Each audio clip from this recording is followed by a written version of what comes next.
Okay, hello, my fellow risers. I'm dressed up because I was gonna shoot a scene. Felt good helping a friend work on his reel, so that's cool.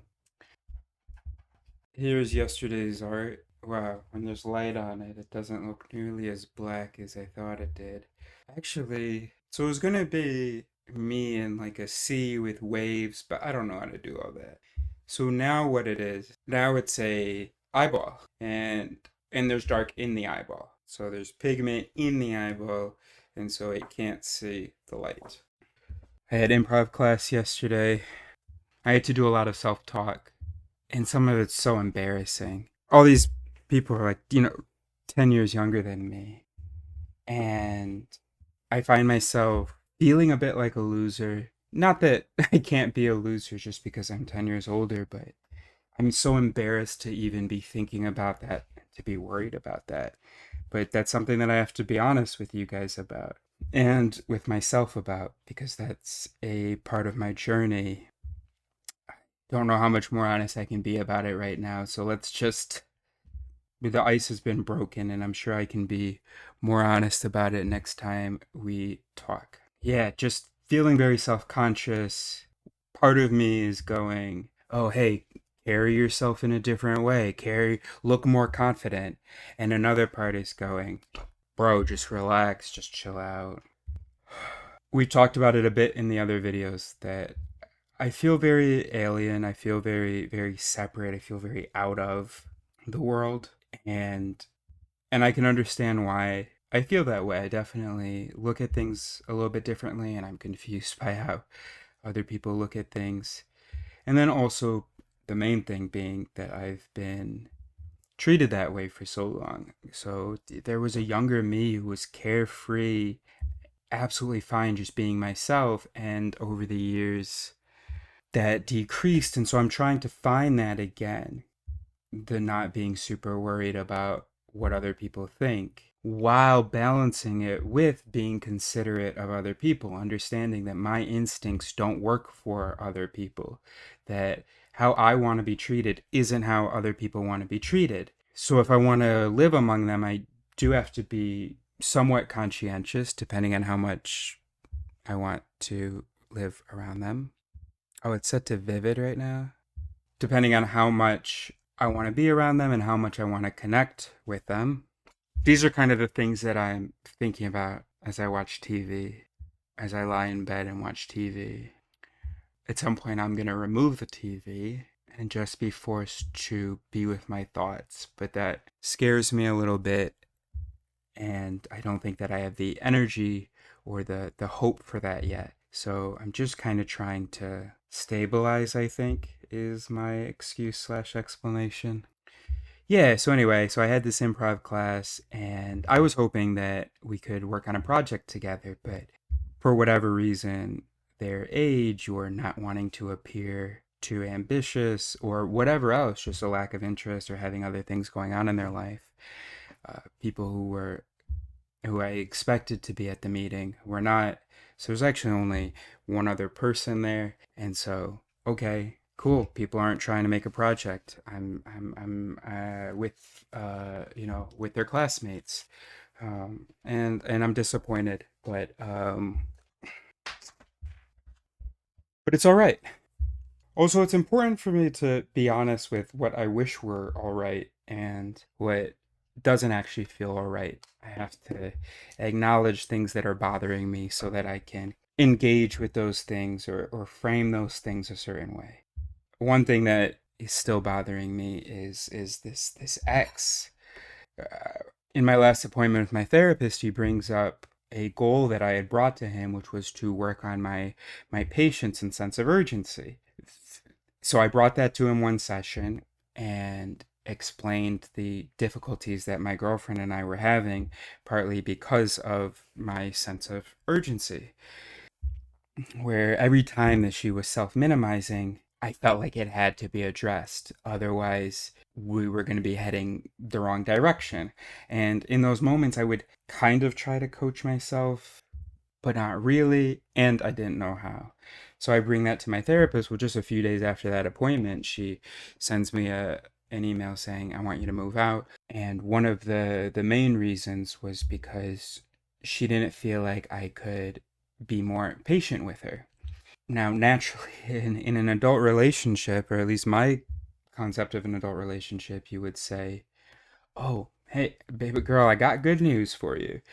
I'm working on it, and I want to continue to work on it with you, but I've gotten my therapist involved. But she said that she didn't want to be convinced. So I couldn't really say anything for fear of violating that request, of not respecting that boundary, of having a flippant conversation about whether or not a relationship can work out. So there you go. And so that was something that was bothering me a bit today. And and I'm just putting it in the pile of reasons why this iteration of this person is not someone that I want to interact with in any kind of social or personal capacity. So I've been kind of putting together the reasons in case she does reach out and say, hey, so yeah, let's chit chat, let's be friends. No. And it's not just because of what you did, but because it doesn't even seem like you have any awareness of it. But also, it's partly about what you did, which is that you had someone who you were supposedly committed to building a future with, but it turns out that you probably weren't. It was more of a just convenient for right then, which it happens, that's life, but it doesn't mean that, of course, I have to keep that around. Yeah, so you weren't participating in the relationship. You took what I was offering you and ran away with it. I went off my antidepressants and you lowered yours because we were going to try to go on this like mental health journey together. You took a long time to lower yours, and then as soon as you did, you were like, "Oh, I don't feel good. It's gotta be that guy. Get out of here." And that hurt my feelings. And it also hurts my feelings that here I am, now 9 months off of my antidepressants, trying to do this mental health journey with the person that was like my partner. And, well, you can see everybody who's in this room. And then there was the whole being dishonest with me at the end, that you had concerns, that you weren't invested in things, and that you were experiencing hurt and not expressing any of those things to me despite the invitation and despite the fact that like your hurt was coming from my insistence that you express things to me. So it's all very funny. Yeah, so it's about the not valuing me.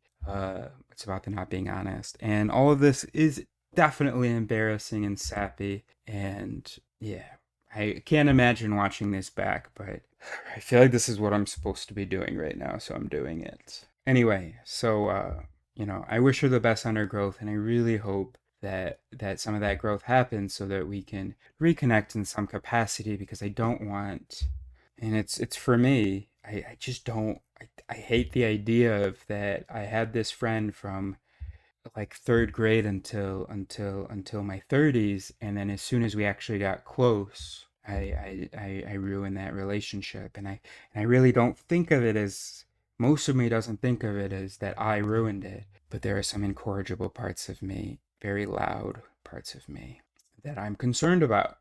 What else? I think that is a good check-in for today. I want to spend more time depressed. I want to spend more time feeling like I need safety and comfort. One reason is because once certain safety needs have been met, they will stop being so loud, and my more ambitious mechanisms won't keep getting pushed out of the way.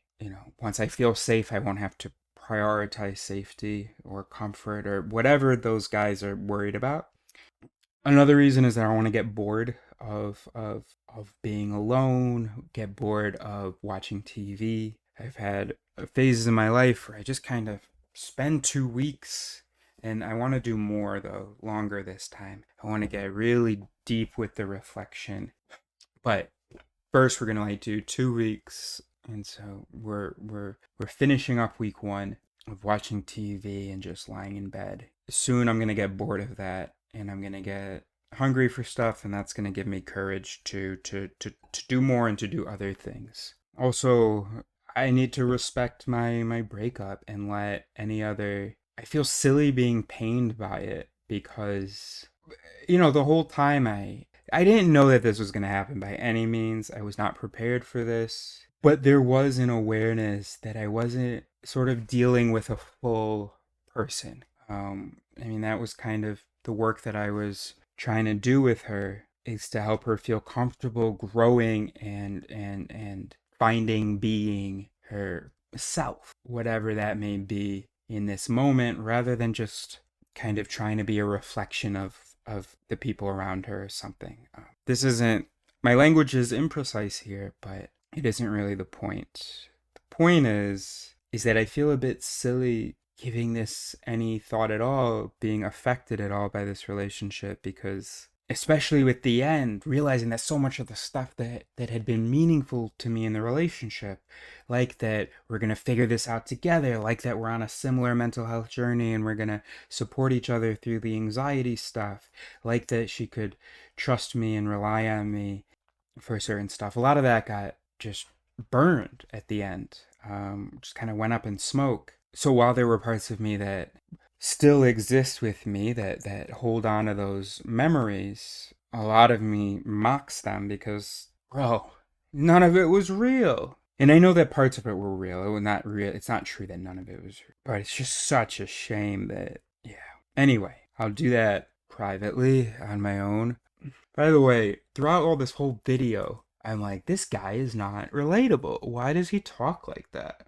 Why is his mustache so messy like that? No, but why does he talk like that? So that's distracting. And this isn't really the way I'm interacting or talking right now isn't really how I see myself, but probably is how I most often talk. So yeah, so I can definitely relate to being very self-conscious and trying to get comfortable just letting this out, being less concerned about presentation. So I really thought that I had this. And maybe in the future, maybe we can collaborate on a personal journey, but yeah, if she reaches out to be friends anytime soon, I'm gonna let her know that not anytime soon, bro. Burn my hands. It's done a nice little bubble.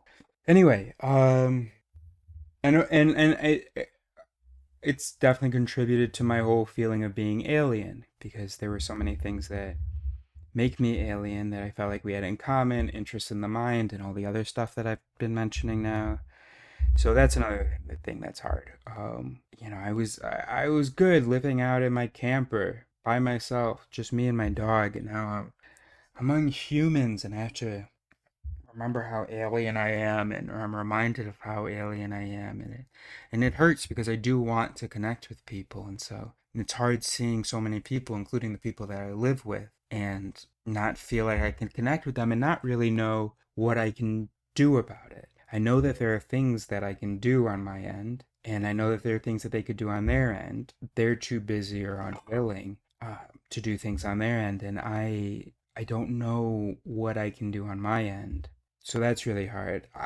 What I was thinking today is that I want to just find a small community, away from the big world, where I can just exist in those relationships or start a community like that, and maybe that's part of this YouTube thing. Maybe I could attract people who would want to, some rules of the community would be we're not allowed to banish anyone, so that people wouldn't feel like they had to be so concerned about how they present themselves, and that we were just trying to adapt to each other. We're trying to really get to know each other and adapt to each other. On a larger scale, every few years you could move around, but there's just something so powerful about family, where it's like, because probably everybody in my immediate family, if they had just been friends, I would not have a relationship with now. And I'm really glad that I do. And even the ones that are difficult for me, removing them is off the table. And so it's just about, how can I get to know them better? How can I show me more? How can we figure this out? At least that's the way that I see it. But sometimes I feel like part of the issue is that, anyway.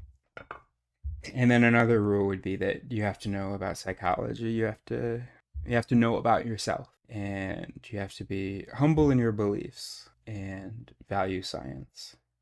So you have to value critical recognition, critical reflection, critical research, and critical resolution.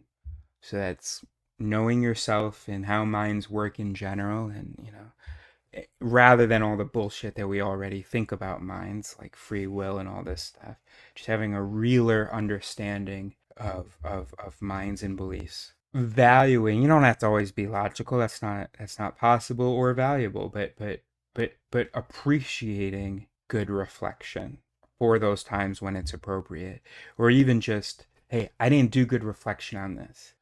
Here's what I suggest. And then, okay, you guys really, we want to do good reflection on this? Okay, fine.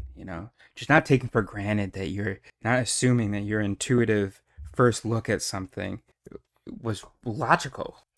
Critical research, valuing empiricism. Someone in my improv class today told. So, two things I want to say about this. They told a ghost story, okay? I'm going to tell you in a second. My first thing is, how are other people not shook by this? How are other people not like, oh my gosh? Like, are they just, because isn't that like a big deal if ghosts were real? And then of course the other piece is that actually evidence of ghosts? Well, no. Obviously, it's more likely that people were lying or that misinterpreted, that we would have to reconsider our whole concept of what cognition is, right? Because if things can make choices without neurons interacting, then what are neurons doing? And the whole field of neuroscience would be undermined by ghosts, as well as physics, as well as biology. Yeah. So, and then your whole just concept of the world should be different. And then how you live should be different, because maybe you want to be a ghost, in which case, okay, you got to figure that out. Or maybe you want to make sure that you don't end up being a ghost, in which case you figure that out. It's just like amazing how people just don't take things seriously. And okay, fine, but I think what bothers me is that anyway. Well, I just feel like they act like they do take things seriously. Like, I don't think by what people say that it would be rational to be dismissive of this young woman's story. It has to be engaged with if something as important as lingering souls, you lingering in this life after your body ends, matters. It's amazing what we're so busy doing and thinking about and caring about, that something like that isn't important. And then again, on the other hand, this is why you need to have an understanding of like psychology and critical reflection and critical research to be like, oh, okay, so we should take this seriously. Oh, okay, that's not like sufficient. Here are the alternative explanations. Now we can move on. So anyway, so here's what happens. So first of all, sometimes she said it would sound like our parents would wake up in the middle of the night because it sounded like there were hundreds of people banging on the walls of their home. Okay. So one alternative explanation is that there were some kids, not hundreds, but it sounded like that. But even 8 kids who were doing a prank.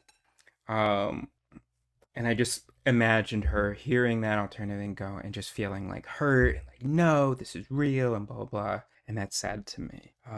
Because I'm actually trying to take it like seriously. I'm not dismissing it. I'm offering an alternative that should also be taken seriously if we want to know what the truth is. What else had happened? And then I would ask for details, but it would be hard to rely on the memories, because of course, as soon as that interpretation of it was like hundreds were there, every time that memory gets consulted and relayed, the memory changes to really be hundreds of people pounding.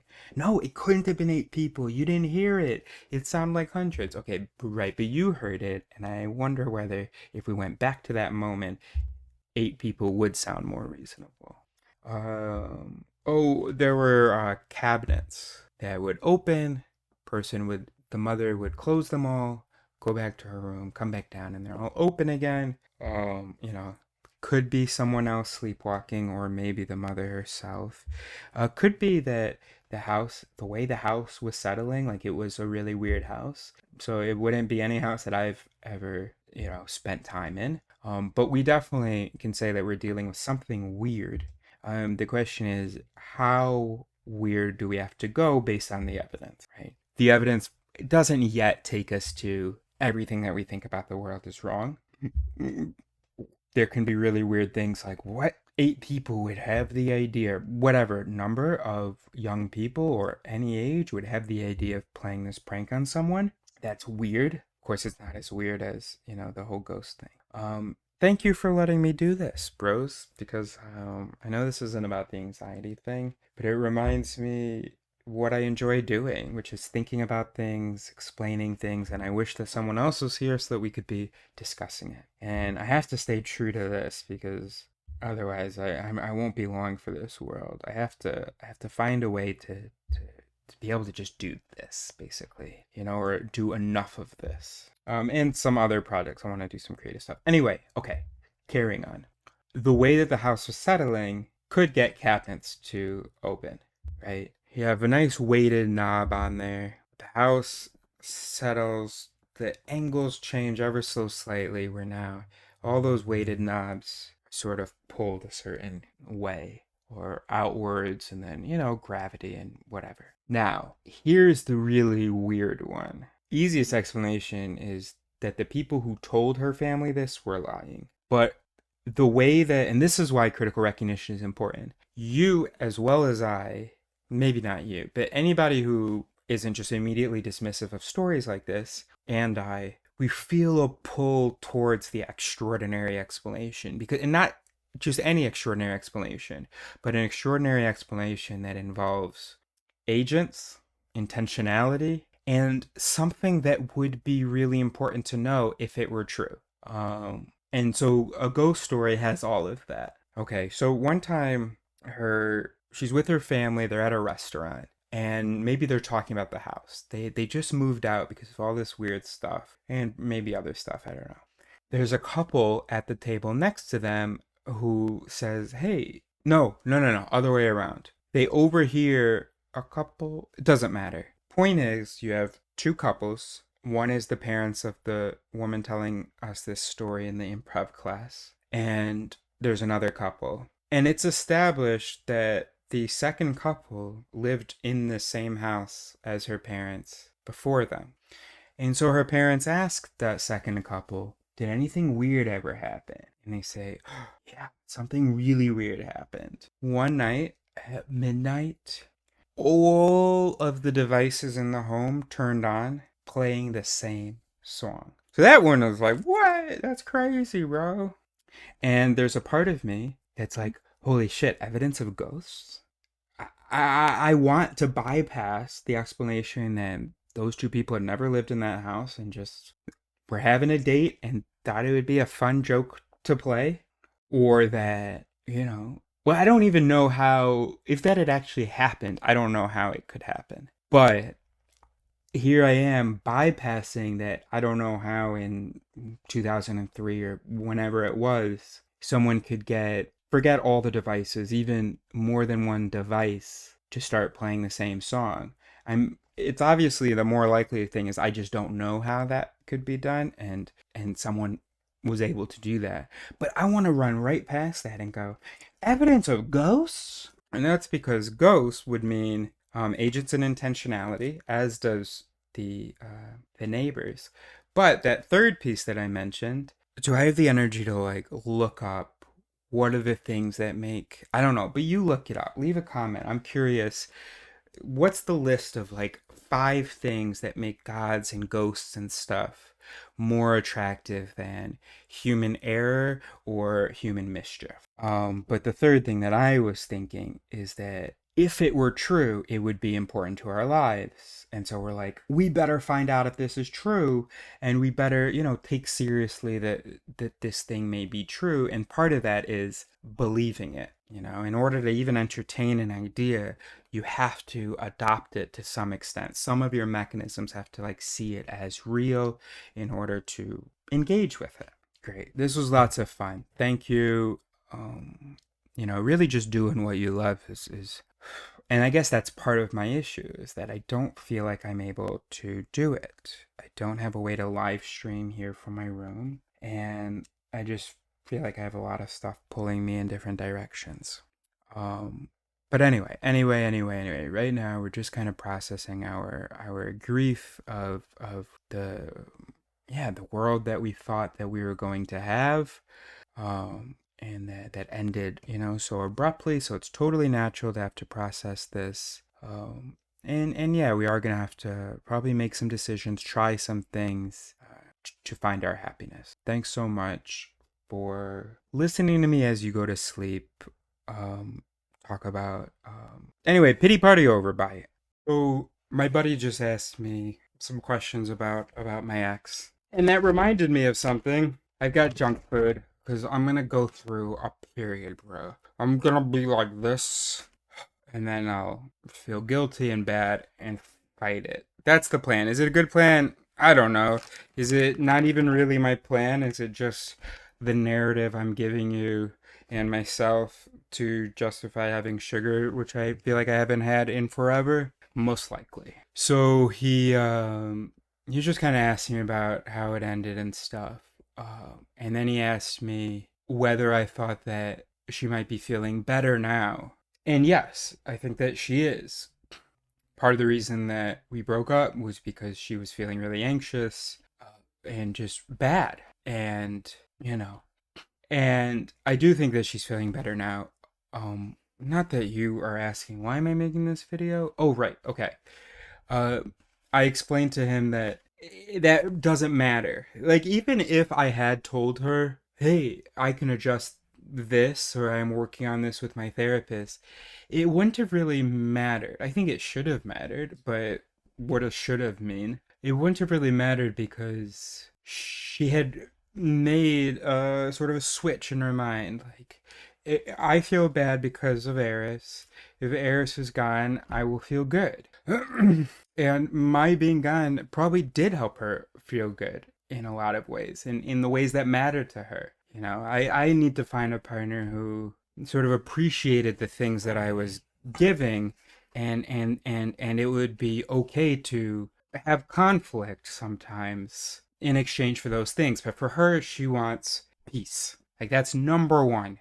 And she gives up a lot of herself for it. So of course she's going to give up, and she gives up relationships for it as well. So yeah, it was just like, let's return to what we know. A house where it's just me, my dog, and my cat. And I just don't have to deal with like another person. I don't have to worry about another person. And so yeah, I'm sure she is feeling better. But he kind of maybe pushed me, or maybe he just asked me a second question, and that made me realize that isn't quite enough to explain why. Because I'm very confident that in her mind, I am, I could be chopped liver. I mean, I'm not. I'm like a cool friend, but the whole romantic thing, absolutely 100% gone. I'm very confident about that. So supposing I'm right, why might that be that? Yeah, so it's because of the financial thing. That was always an obstacle for her. Now, part of why it was so important for me to build her up was because I wanted a partner, and I thought that we could do things that earned us money together. YouTube stuff, performance stuff, right? So now that that relationship is done, the roadmap I had for how to make money, which was for us to be this duo, and I need someone next to me to work on anything. That's just one of the things about ADHD, that being completely self-directed is really hard. But two ADHD people, it can work if one's sort of directing the other and the other's directing the one. I've always known that I need a partner to really get things done, to help me prioritize, to say, nope, don't do that, do this. when I'm feeling overwhelmed. So there was literally the behind the scenes work. She could tell me what might be interesting to work on, or we had this one idea of where she would uh, find clips and news things in the news, current events that it might be interesting to get my reaction to, and then she would bring them to me because it would be hard for me to choose them, and so I would want someone other than my perspective, and yeah, I would want someone who could sort of represent the audience in a sense to let me know what could be worthwhile to work on. And then on top of that, the on stage, the performance stuff that I thought that we could complement each other really nicely. So anyway, so the point is that that's another reason that I'm having a really hard time right now. That I should be having a hard time in a sense that this is what this moment should be. Because I do need to just let go of that roadmap and let other ideas surface. One idea is just be in here and be talking to you guys and try to develop a routine. Another idea is if ever my male parent we're down to adjust to me the way that, or even a fraction of how much I'm willing to adjust to him, and I have adjusted to him, and he does adjust. He does adjust a bit. Okay, great job. He does. But if it could be like where he's not, yelling and stuff, then maybe he and I could work together. But that's probably one I should just let go of. He's been very clear he does not want to make adjustments, other than ones that like he chooses himself. So yeah, so that's what I'm trying to figure out, as well, and that needs time and cookies and I need to just focus on that and just let not even necessarily go looking for the answer. At some point I'll have to, but let's see what comes to me first.